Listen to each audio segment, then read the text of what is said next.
نبی پاک صلی اللہ تعالیٰ علیہ وسلم کی مکی زندگی کا چھٹا سال تھا۔ 5 سال گزر گئے تھے۔ چھٹے اور 7ویں سال چونکہ 70 صحابہ اکرام ہجرت کر چکے تھے حبشہ کی طرف، اور جو بچے تھے مکہ میں وہ بھی بڑی مشقتوں کے ساتھ رہ رہے تھے، تکلیفوں کے ساتھ رہ رہے تھے۔ ایک وقت ایسا آیا کہ حضرت ابوبکر صدیق رضی اللہ تعالیٰ عنہ وہ اکیلے تنہا مکہ سے نکل پڑے۔ یہ حضور پاک صلی اللہ علیہ وسلم کی نبوت کا چھٹا سال ہے۔ وہ اکیلے مکہ چھوڑ کر جا رہے تھے، اس لیے کہ مکہ والے بہت سخت اذیتیں دے رہے تھے، نہ قرآن پڑھنے دیتے تھے، نہ ہی شعائر اسلام پر عمل کی کوئی صورت تھی۔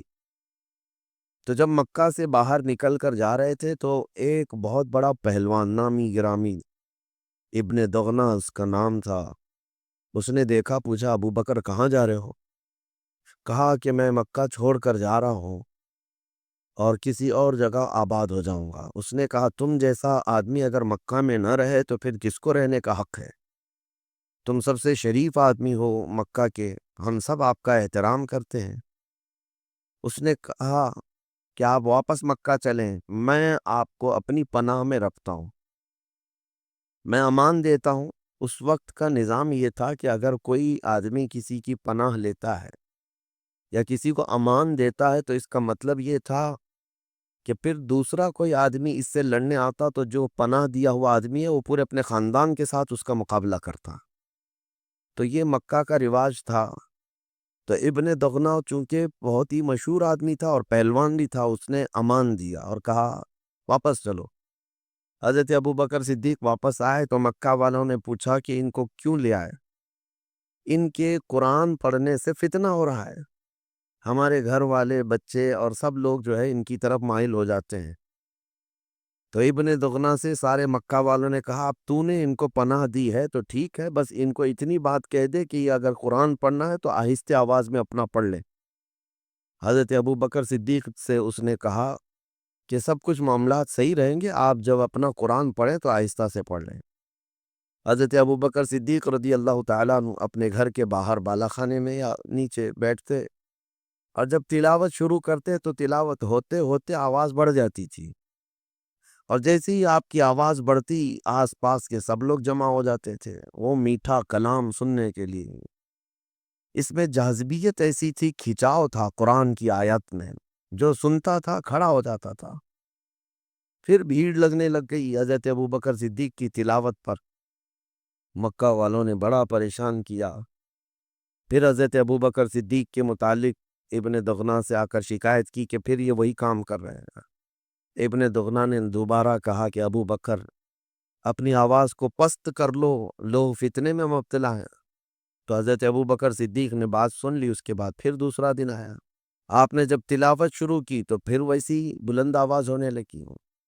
ابن دغنہ پھر آیا، مکہ والوں نے شکایت کی کیونکہ آپ کی تلاوت سے کوئی نہ کوئی مسلمان ضرور ہوتا، قرآن کی آپ تلاوت کرتے اور لوگ متاثر ہوتے تھے۔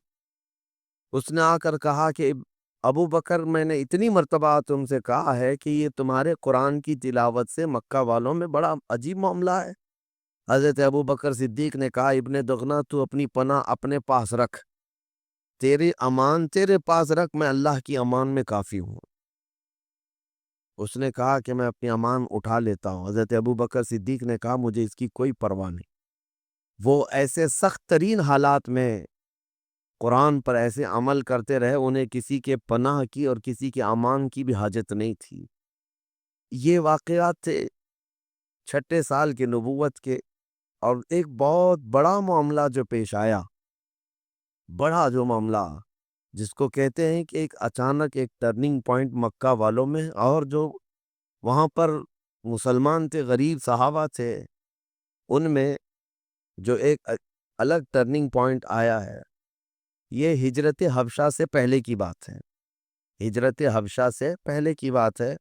حبشہ جو صحابہ ہجرت کر گئے وہ بعد کی بات ہے۔ اس سے پہلے کا یہ مسئلہ میں آپ کو بتا رہا ہوں کہ دو بہت بڑی طاقتیں جو مکہ میں تھیں وہ دونوں ایمان لائے، ایک حضرت امیر حمزہ اور دوسرے حضرت عمر ابن خطاب۔ دونوں پہلوان مانے جاتے تھے اور دونوں کے ایمان لانے کا سبب کچھ اور ہی تھا۔ ایک دن رسول کریم صلی اللہ علیہ وسلم حرم پاک میں اندر گئے تھے، خانہ کعبہ کے پاس۔ ابو جہل اپنے ساتھیوں کے ساتھ وہاں بیٹھا ٹھٹا کرتا رہا، مذاق کرتا رہا، اور نبی پاک صلی اللہ علیہ وسلم کو خانہ کعبہ کے پاس گھسیٹا اور حضور کو اس نے مار توڑ بھی کیا، زد و کوب کیا، گالی گلوچ کیا۔ نبی پاک صلی اللہ علیہ وسلم حرم سے باہر تشریف لے آئے۔ امیر حمزہ شکار کرنے کے بڑے شوقین تھے، وہ اس وقت بڑے پہلوان مانے جاتے، اور ایک نسبت حضور اکرم صلی اللہ علیہ وسلم کے ساتھ ان کی تو چچا ہونے کی ہے ہی کہ وہ حضور کے سگے چچا ہیں، حضور کے سگے چچا ہیں، لیکن دوسری ایک نسبت یہ بھی ہے کہ وہ حضور کے رضائی بھائی بھی ہوتے ہیں۔ یعنی حضور صلی اللہ علیہ وسلم نے جس خاتون سے دودھ پیا حضرت صہیبہ، اسی حضرت صہیبہ سے حضرت امیر حمزہ نے بھی دودھ پیا ہے، تو نبی پاک صلی اللہ علیہ وسلم کے چچا بھی ہیں اور دودھ شریک بھائی بھی ہیں، بڑی قربت بھی تھی۔ وہ ایک شکار سے واپس آ رہے تھے، بیچ راستے میں مکہ میں جیسی داخل ہوئے، لوگوں نے کہا حمزہ تمہارے بھتیجے محمد کے ساتھ آج ابو جہل نے بڑا برا حال کیا، ان کے ساتھ مار توڑ کیا، گالی گلوچ کیا۔ حضرت امیر حمزہ نے وہیں سے سفر سے ابھی گھر نہ پہنچے، نہ ہی حضور سے ملاقات کی، سیدھے حرم میں آئے۔ ابو جہل اپنے وہی گھنٹالوں کے ساتھ بیٹھا ہوا تھا، گرو گھنٹالوں کے ساتھ۔ حضرت امیر حمزہ سیدھے گئے اور اس کا دامن پکڑ کر کھینچتے ہوئے اس کو صحن میں لایا، اور اپنی تلوار کی ڈھال جو تھی اس سے اتنا مارا کہ اس کا سر پھٹ گیا، اور خوب اس کو لاتوں سے اور گھونسوں سے مارا، کوئی بچانے والا نہیں تھا ابو جہل کو، اور کہا کہ تو میرے بھتیجے محمد صلی اللہ علیہ وسلم کو کیا صرف یتیم سمجھ کر کے گالیاں دیتا ہے؟ جب تک حمزہ زندہ ہے تو ان کی طرف انگلی بھی نہ اٹھانا، ان کی طرف سختی کا معاملہ ہرگز نہ کرنا، ورنہ میں مقابلے کے لیے ہر گھڑی تیار ہوں۔ جبکہ وہ ایمان لائے ہوئے نہیں تھے، لیکن رشتہ داری کی حمیت اور غیرت بھی تو تھی۔ اور اس کے بعد لوگوں نے کہا حمزہ تمہیں پتہ ہے تمہارا بھتیجا کیا کر رہا ہے؟ حضرت امیر حمزہ نے کہا وہ جو کر رہا ہے اپنی جگہ پر، لیکن ابو جہل نے جو کیا اس کو کوئی نہیں سرائے گا۔ ابو جہل نے خود ہی لوگوں سے کہا چھوڑ دو حمزہ کو، ان کی رشتہ داری اور ان کی غیرت کی بات ہے، انہوں نے یہ کر دیا۔ واپس امیر حمزہ آئے نبی پاک صلی اللہ علیہ وسلم سے ملاقات کے لیے، حضور غمگین تھے۔ آتے ہی انہوں نے کہا میں نے آپ کا بدلہ لے لیا ہے، سنا ہے کہ ابو جہل نے آپ کے ساتھ بدتمیزی کی ہے، لیکن میں نے اس کو خوب مارا ہے۔ حضور پاک صلی اللہ علیہ وسلم خاموش سنتے رہے، چہرہ نہیں اٹھایا۔ امیر حمزہ نے کہا کیا آپ ابھی نہیں مسکرائیں گے؟ آپ خوش نہیں ہیں اس بات سے؟ نبی پاک صلی اللہ علیہ وسلم نے فرمایا میں خوش اس وقت ہوں گا جب آپ کلمہ طیبہ پڑھیں گے۔ امیر حمزہ نے اسی وقت کلمہ شہادت پڑھ کر کے داخل اسلام ہوئے، اور پھر اس کے بعد ان کے رجزیہ اشعار بھی تھے۔ وہ اتنا فخر کرتے تھے کہ اپنے ایمان لانے پر حضرت امیر حمزہ واپس حرم میں آئے اور چیخ چیخ کر کے بیان کیا کہ اللہ تعالیٰ نے میرے دل کو ہدایت دے دی اور میں سچے ایمان پر آ چکا ہوں۔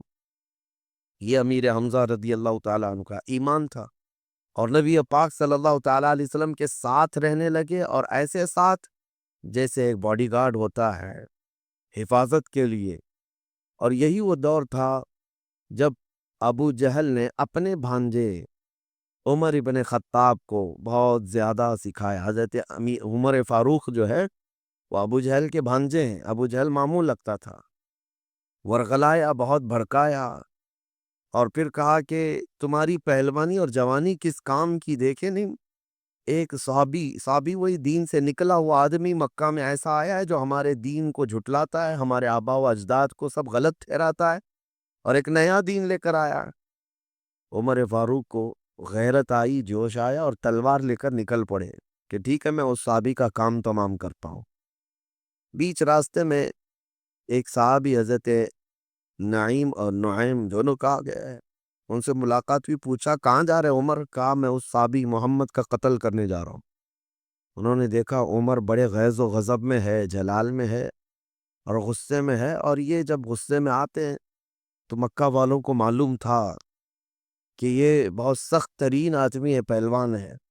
انہوں نے راستہ کاٹنے کے لیے ایک راز کی بات تھی وہ بتا دیا، حضور تک یہ نہ جائے اس کے لیے وہ حضرت نعیم نے کہا کہ تمہیں پتہ ہے عمر، تم جس کو قتل کرنے جا رہے ہو اس کے عشق میں، اس کے محبت میں تمہاری سگی بہن اور بہنوی بھی تو مبتلا ہیں، وہ بھی تو مسلمان ہوئے ہیں۔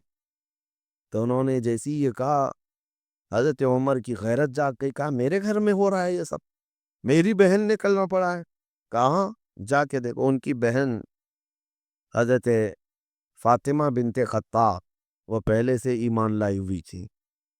عمر ابن خطاب وہیں راستے سے پلٹ گئے اور اپنی بہن کے گھر گئے، دیکھا گھر بند تھا، دروازہ بند تھا، لیکن اندر سے قرآن پڑھنے کی آواز آ رہی تھی۔ ایک صحابی حضرت خبیب یہ ان کے گھر میں تھے اور دونوں کو، شوہر اور بیوی کو، قرآن پڑھا رہے تھے۔ جیسے ہی حضرت عمر دروازہ کھٹکھٹانے لگے، آواز بند ہو گئی۔ وہ حضرت خبیب کو انہوں نے اندر چھپا دیا، دروازہ کھولا، کھولتے ہی اندر آئے اور آؤ دیکھا نہ تاؤ، اپنے بہنوی کو گرا کر مارنا شروع کر دیا۔ ان کے بہنوی سعید بن زید، ان کو اتنا مارا، بہت مارا۔ ان کی بہن بیچ میں بچاؤ کے لیے آئی تو اپنی بہن کو بھی مارا، ناک پھوڑ دیا مار کر کے، بہن اور بہنوی کو زخمی کر دیا۔ اور اس کے بعد پھر جب خود کو رحم آیا کہ میں نے اپنی بہن اور بھائی کو اتنا مارا ہے، اٹھے تھک کر کے، بعد میں پھر اپنی بہن سے پوچھتے ہیں، اچھا ٹھیک ہے چھوڑ دو، جو کلام تم لوگ میرے آنے کے وقت یہاں سن رہے تھے وہ کلام سنا ہو، کون سا کلام ہے؟ جیسے ہی حضرت عمر نے یہ کہا، حضرت خبیب جو چھپے ہوئے تھے اندر وہ باہر آ گئے، کہا کہ میں سناتا ہوں۔ لیکن حضرت عمر کی بہن کے ایمان اور ان کی غیرت کو دیکھیں، صحابہ کا کیسا ایمان تھا، ڈر اور خوف سب ایک طرف، تکلیفیں اور مصیبتیں سب ایک طرف۔ بہن نے کہا آپ کو اس کلام کو سننا ہے تو آپ کو پاک ہونا پڑے گا، آپ پہلے پاک ہو جائیں، پاک ہو جائیے۔ اس کے بعد انہوں نے جس طرح کی پاکی تھی پاکی حاصل کی، کہا کہ مجھے سناؤ وہ کلام۔ تو حضرت خبیب نے پڑھنا شروع کیا سورہ طٰہٰ کی آیتیں، طٰہٰ ما انزلنا علیک القرآن لتشقیٰ الا تذکرۃ لمن یخشیٰ۔ یہ آیتیں تقریباً انہوں نے کئی آیتیں پڑھی، حضرت عمر مست ہو گئے، جھومتے رہ گئے۔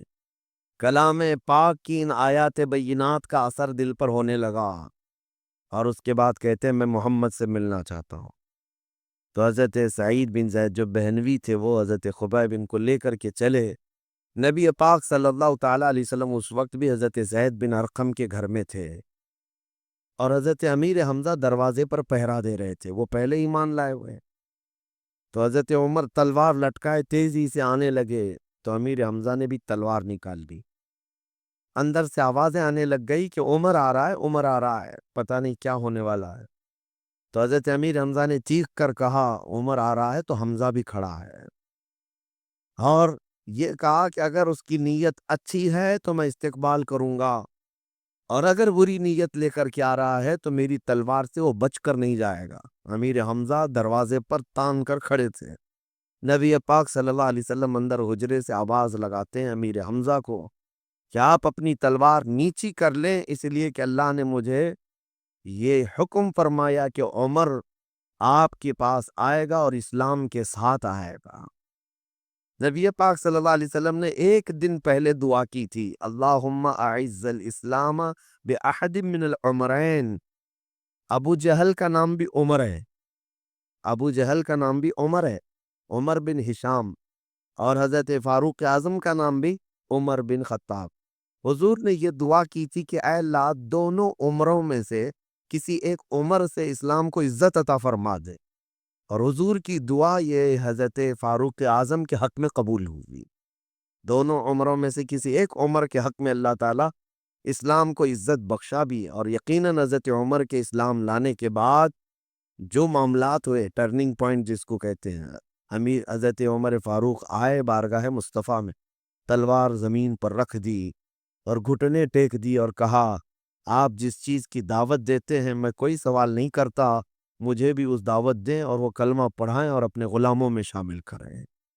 یہ حضرت عمر نے جیسی ہی یہ کہا، صحابہ جو اندر بیٹھے تھے وہ تقریباً 40 کے قریب تھے، اتنی تیز آواز میں انہوں نے نعرہ لگایا تھا کہ مکہ میں گلیوں میں یہ آواز گونج گئی، سارے سن پڑے۔ اللہ اکبر کی آواز اتنی زور تھی۔ اور دیکھیں سب سے پہلا کام حضرت عمر کے اسلام لانے کے بعد ہوا کیا؟ آپ نے کلمہ طیبہ پڑھا اور اس کے بعد نیکسٹ جو سب سے پہلا کام ہے، حضرت عمر نے پہلے ہی پوچھا، یا رسول اللہ صلی اللہ علیہ وسلم، اسلام حق ہے، ایمان حق ہے، تو اس کمرے میں نہیں، ہم علل اعلان حرم میں جا کر نماز پڑھیں گے۔ حضور اکرم صلی اللہ علیہ وسلم نے ان کی بات مان لی، کہا کہ چلو۔ اب اس کے بعد پہلی مرتبہ دار ارقم سے حضور پاک کے ساتھ یہ صحابہ نکلے، 40 صحابہ حرم کی طرف جا رہے تھے، 2 صفوں میں تھے، 2 صفوں میں چلتے ہوئے جا رہے تھے۔ ایک صف کے آگے امیر حمزہ تھے، ایک صف کے آگے عمر ابن خطاب تھے۔ مکہ کی گلیوں سے گزرتے ہوئے حرم تک پہنچے، بہت سارے گرگٹ دیکھتے رہ گئے لیکن کوئی کچھ نہیں کر سکا، کوئی کچھ نہیں کر سکا۔ اور یہ بڑی شان کے ساتھ حرم پاک میں آئے بھی اور اپنی عبادت بھی کیے اور واپس آئے۔ یقیناً میرے آقا کی دعا عمر فاروق کے حق میں قبول ہوئی تھی کہ جب حضرت عمر نے اسلام قبول کیا تو اسلام کی وہ عزت ہی الحمدللہ آج 14 صدیوں کے بعد بھی حضرت عمر کے نام سے دنیا کانپتی ہے۔ اور حضرت عمر فاروق رضی اللہ تعالیٰ عنہ کے جو رولنگ کا زمانہ ہے اس کو پوری دنیا مثال میں پیش کرتی ہے۔ یہ 2 اہم واقعات 7ویں نبوت کے 7ویں سال یا 6 سال پیش آئے تھے، اور اس کے بعد نبی پاک صلی اللہ تعالیٰ علیہ وسلم کے سوشل بائیکاٹ کا زمانہ شروع ہوا، اور اس کے بعد جو حالات ہوئے، حضرت بی بی خدیجۃ الکبریٰ رضی اللہ تعالیٰ عنہا کے انتقال اور جناب ابو طالب کے انتقال کا معاملہ آیا، یہ سیرت کا حصہ تھا۔ انشاءاللہ العزیز اس کو کل عرض کرتا ہوں۔ وآخر دعوانا ان الحمد للہ رب العالمین۔